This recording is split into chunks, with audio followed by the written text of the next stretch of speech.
kita absen dulu ya hadirin tamu sekalian. Setiawan, Setiawan, Hadir Pak. Rihan, Hadir. Ayu, Zulfi.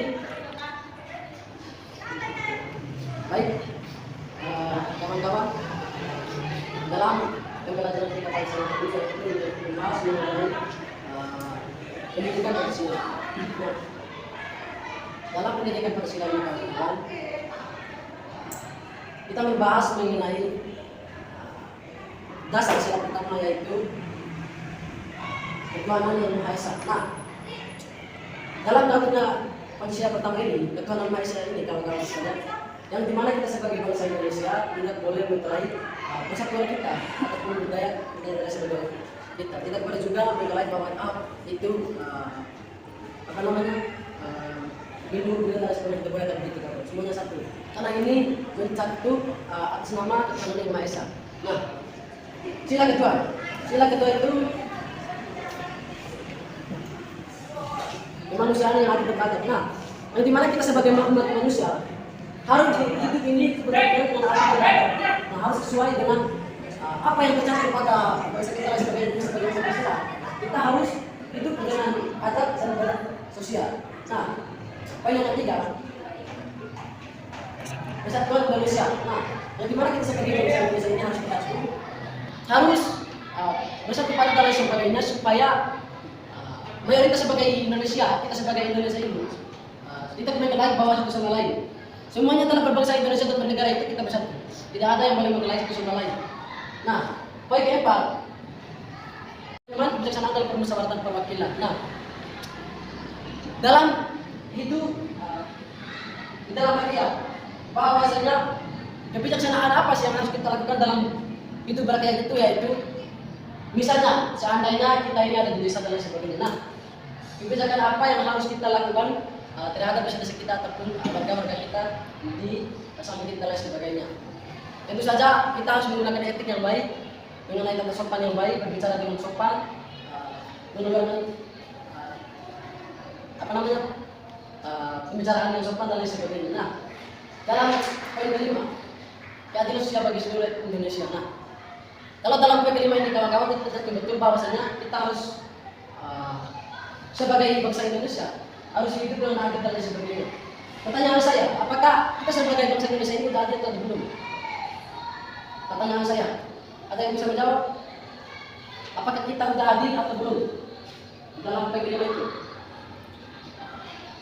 Sudah adil. Oh, jika pun sudah adil kawan-kawan, kita bisa melihat bersama bahwasanya buruh tani dan lain sebagainya masih saja susah dalam pekerjaan mereka itu sehari-hari, karena maupun harga jagung dan lain sebagainya, kacang, bawang dan lain sebagainya itu tidak sesuai dengan realitas apa yang petani ini inginkan. Harganya juga tidak sesuai dengan harga pupuk dan lain sebagainya. Mungkin itu saja penyampaian singkat dari saya kawan-kawan. Lebih dan kurangnya saya mohon maaf. Assalamualaikum warahmatullahi wabarakatuh. Saya tidak Assalamualaikum warahmatullahi wabarakatuh. Waalaikumsalam warahmatullahi wabarakatuh. Baik, gimana kabarnya hari ini anak-anak? Baik, Bu. Baik, sebelum Ibu mulai pembelajaran, siapa tahu ada yang hadir. Arya Matotoni? Setiawan? Hadir, Bu. Muhammad Haris? Fatora? Tak asal Bu. Ayu Sadana? Yang tidak kenapa? Kakak. Baik, kasih saja. Tapi sebelumnya kita berdoa dulu ya. Siapa yang mau memimpin doa? Ya. Mari teman-teman, mari kita berdoa agar belajar kita ini menjadi barokah. Berdoa, mari. Amin. Sudah selesai. Lalu. Semoga dengan pembelajaran itu pembelajaran kali ini dipermudahkan dan dilancarkan. Ya. Baik, langsung saja. Ada yang tahu pembelajaran kali ini apa? Tahu Bu, sebenarnya kan belum dikasih materi Bu. Ya udah, pembelajaran kali ini itu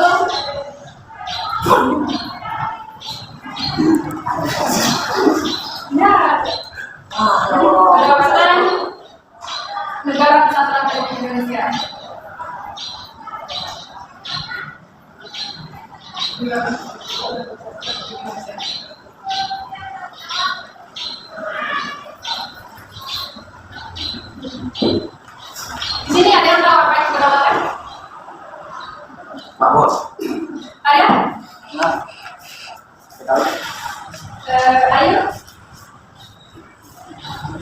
berbicara semua itu. Oh ya. Jadi sholat itu adalah satu hak eksklusif untuk menguasai suatu wilayah pemerintahan masyarakat atau atas diri sendiri. Daulatan adalah makmur. Itu berasal dari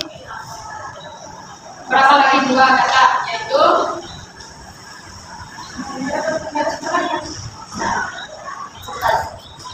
kekuasaan.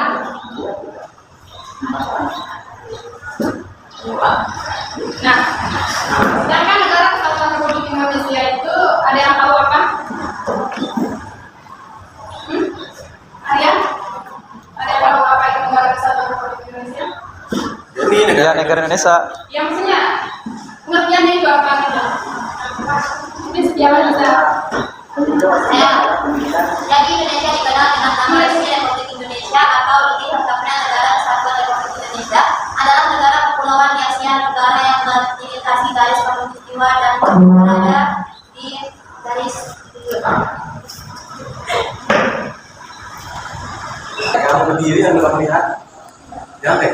Jadi negara kesatuan Republik Indonesia itu yaitu negara kesatuan berbentuk republik dan sistem desentralisasi yang dimana pemerintahan daerah menjalankan otonomi seluas-luasnya di luar bidang pemerintahan yang oleh undang-undang dan ditentukan sebagai urusan pemerintahan pusat. Saya mengenai pembelajaran hari ini mungkin jadi terlalu ya nggak ada ya, mungkin itu aja. Ibu akan mengakhiri pembelajaran kita hari ini. Semoga dengan pembelajaran kita hari ini bisa bermanfaat bagi orang lain dan bisa mengamalkannya. Kurang dan lebihnya ibu minta maaf. Wassalamualaikum warahmatullahi wabarakatuh. Waalaikumsalam. Apa kabar anak-anak? Baik, Bu. Ya, alhamdulillah. Sebelum kita masuk ke materi pembelajaran, terlebih dahulunya kita berdoa yang bersama ya. Siapa yang kita di depan? Saya Bu. Ya, silakan Selin. Baik, sebelum kita belajar, mari kita berdoa dimulai.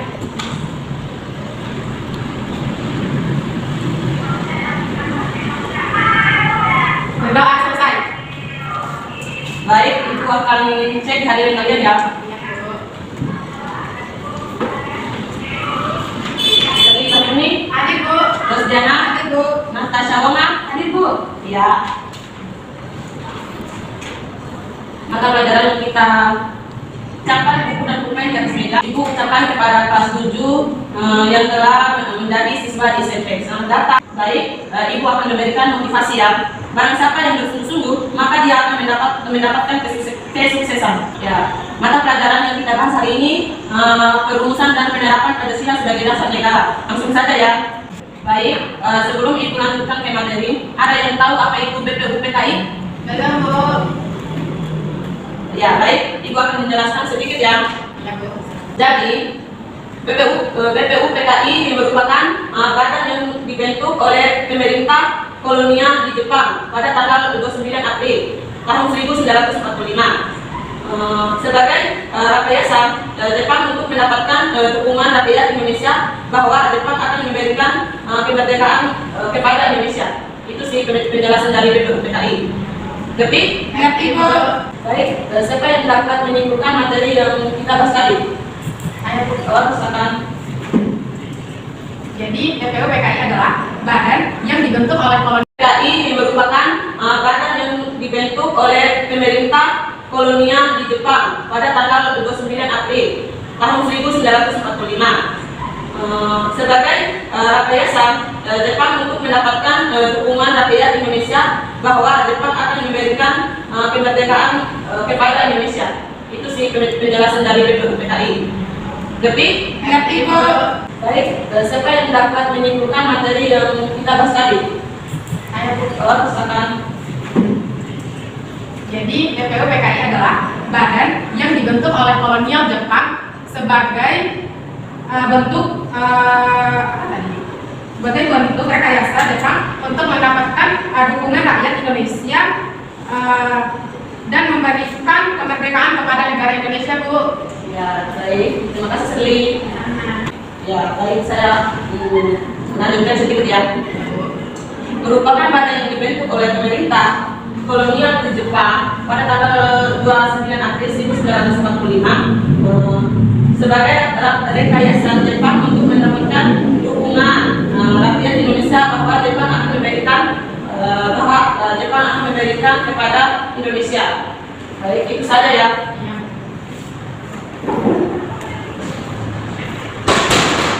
Terus Ibu akan memberikan tugas kelompok. Baik, sebelum Ibu akhiri pertemuan hari ini, Ibu akan memberikan tugas kelompok ya. Masing-masing satu kelompok 3 orang. Ibu akan membacakan judul makalah. Kelompok 1, sejarah terbentuknya BPU PKI.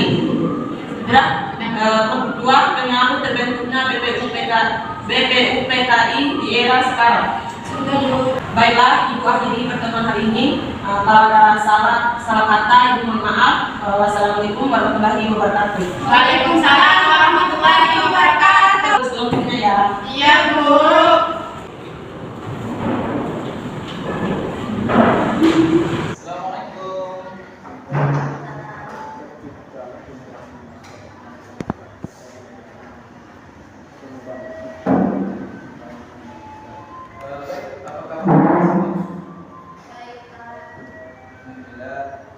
Sebelumnya udah pada sarapan nih? Udah. Udah pada sarapan. Baik, bismillahirrahmanirrahim. Assalamualaikum warahmatullahi wabarakatuh. Sebelum kita mulai pembelajaran pada hari ini, alangkah baiknya kita sama-sama membaca doa dulu. Saya minta satu orang untuk pimpin doa maju di depan. Ayo, silakan pimpin doa di depan. Ya.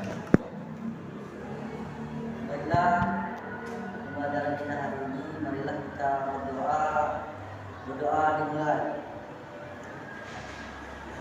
Berdoa selesai. Baik anak-anak, sebelum Bapak menyampaikan materi, Bapak ingin mengecek kehadiran anak-anak sekalian. Bapak ingin mengabsen Arya Ahmad Watomi, Julfiati, Ada. M. Abdul Haris Munanda. Lagi izin dia, Kenapa dia? lagi sakit perut katanya. Oh, sakit. Ayo Sadana Prihatingsi. Baik. Berarti cuma satu orang yang izin. Baik anak-anak. Adapun pokok pembahasan yang kita bahas pada pembelajaran kali ini yaitu mengenai Informasinya itu. ada yang bawa spidol lebih? Ada spidol kan? Jelasin aja dah Pak. Langsung materi pembahasan pokok pembahasan kita kali ini itu Ini maksudnya nilai-nilai Pancasila. Nilai-nilai Pancasila dalam penyelenggaraan pemerintah. Dalam penyelenggaraan pemerintah. Sebelumnya Bapak ingin membagikan materi kepada anak-anak semuanya. Ya, sudah. Ambil materi. Ya. Keluar. Ambil. Ya. Ya.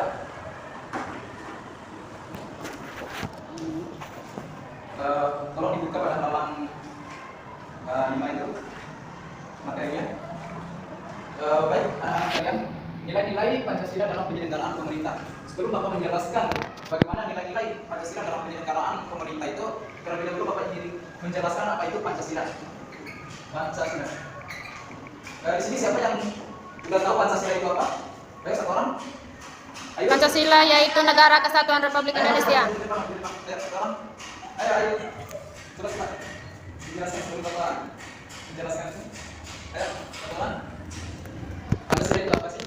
Sebelum kita masuk ke nilai-nilai Pancasila dalam penyelenggaraan pemerintah. Ayo, teman. Ya, Pak. Ya. Apa itu? Baik, Pancasila itu adalah landasan dari segala keputusan yang mencerminkan kepribadian bangsa. Itu saja. Oke, baik. Mungkin ada yang lain dari anak-anak semua? Nggak ada, Pak. Oke. Pancasila. Pancasila berasal dari dua kata yaitu panca dan sila. Yang dimana dalam bahasa Sanskerta itu panca yang artinya itu dasar dan sila itu artinya 5. Jadi Pancasila itu sendiri artinya 5 dasar negara.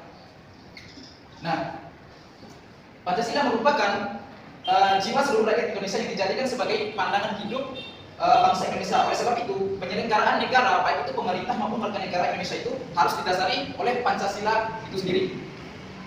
Nah, oleh sebab itu, Pancasila ini harus didasari oleh karena itu penyelenggaraan negara harus didasari oleh nilai-nilai Pancasila tersebut, baik itu nilai ketuhanan, nilai kemanusiaan, nilai persatuan, nilai kerakyatan, dan nilai keadilan.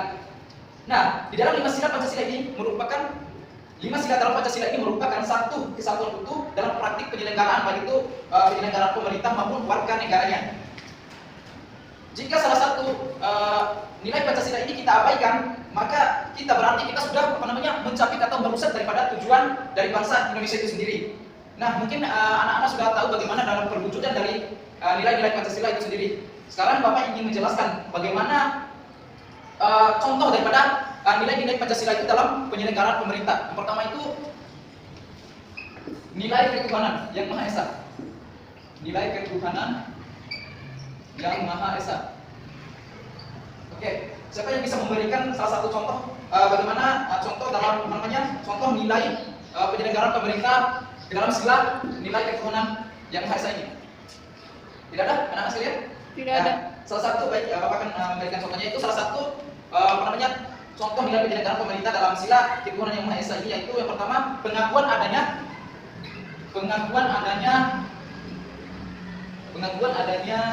kausa prima, yaitu Tuhan yang Maha Esa. Artinya bahwa pemerintah maupun warga negara Indonesia itu harus mengakui bahwa Tuhan itu satu. Terus yang kedua itu menjamin penduduk untuk memeluk agama masing-masing dan beribadah menurut agamanya. Artinya bahwa pemerintah itu harus menjamin bahwa penduduknya itu harus memeluk agamanya sesuai dengan kepercayaannya masing-masing. Terus yang ketiga itu tidak memaksa warga negara untuk beragama, tetapi diwajibkan memeluk agama sesuai hukum yang berlaku. Artinya bahwa pemerintah itu tidak boleh memaksa setiap warga negaranya itu untuk memeluk agama, misalnya dipaksa untuk memeluk agama Islam, dipaksa untuk memeluk agama Kristen maupun sebagainya. Itu tidak boleh. Artinya, tetapi pemerintah itu harus mewajibkan bagaimana setiap warga negaranya itu harus memeluk agamanya sesuai dengan kepercayaan masing-masing, dan tidak boleh pemerintah itu memaksa warga negaranya itu untuk memaksa warga negara untuk beragama. Terus yang nilai kemanusiaan yang adil dan beradab. Nilai kemanusiaan yang adil dan beradab. Mungkin ada anak-anak yang bisa memberikan contoh bagaimana penyelenggaraan pemerintah itu dalam sila nilai kemanusiaan yang adil dan beradab. Ada yang tahu contoh? Ya, salah satu contohnya itu yang pertama itu menempatkan manusia itu sesuai dengan hakikatnya sebagai makhluk. Apa sih maksudnya? Sebagai makhluk Tuhan. Maksudnya itu bahwasanya setiap manusia itu harus diperlakukan sebagaimana mestinya dia itu sebagai makhluk Tuhan. Artinya memberikan hak yang sama, memberikan keadilan yang sama kepada setiap warga negaranya. Artinya tidak boleh seseorang itu atau pemerintah itu tidak boleh melanggar hak-hak daripada setiap warga negara itu sendiri.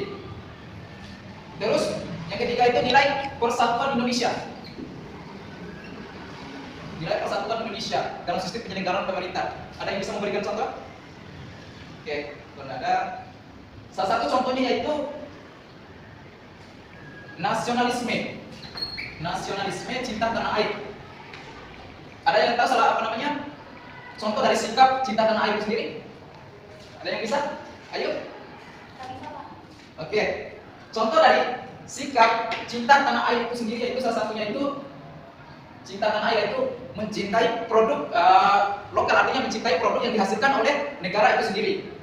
Sampai di sini ada pertanyaan anak-anak? Nggak ada. Baik. Di situ Bapak sudah menjelaskan sampai ketiga nilai Pancasila dalam penyelenggaraan pemerintah. Nah, untuk tugas kalian itu kalian mohon didengarkan anak-anak. Yang menjadi tugas kalian itu untuk PR-nya ya. Kalian itu PR-nya mencari bagaimana contoh dari penyelenggaraan pemerintah itu dari sila keempat sampai sila kelima, yaitu sila kerakyatan yang dipimpin oleh bentuk kebijaksanaan dan sila keadilan sosial bagi seluruh rakyat Indonesia. Batasnya minggu depan semuanya harus jadian. Sebelum Bapak mengakhiri pembelajaran pada hari ini, apakah ada anak-anak yang ingin bertanya? Nggak ada. Nggak ada? Oke. Ini pembelajaran kita hari ini kita cukupkan sampai di sini mengingat waktu kita sudah mulai habis. Diharapkan kepada anak-anak untuk mengerjakan tugas yang diberikan oleh Bapak tadi, yaitu memberikan contoh nilai-nilai Pancasila dalam penyelenggaraan pemerintah pada sila keempat dan kelima itu. Tidak ada pertanyaan? Oke, baik. Mungkin itu saja proses pembelajaran kita pada hari ini. Jika ada salah kata atau kekurangan, mohon dimaafkan. Saya akhiri. Wassalamualaikum warahmatullahi wabarakatuh. Waalaikumsalam warahmatullahi wabarakatuh. Anak-anak saya akan menjelaskan tentang pendidikan kewarganegaraan. Pendidikan kewarganegaraan adalah mata pelajaran yang memfokuskan pada pembentukan warga negara yang mana hak dan kewajibannya untuk menjadi warga negara Indonesia yang cerdas, terampil, berkarakter yang dimanakan oleh Pancasila dan Undang-Undang RI 1945. Apakah mengerti dengan penjelasan saya tadi itu? Ya.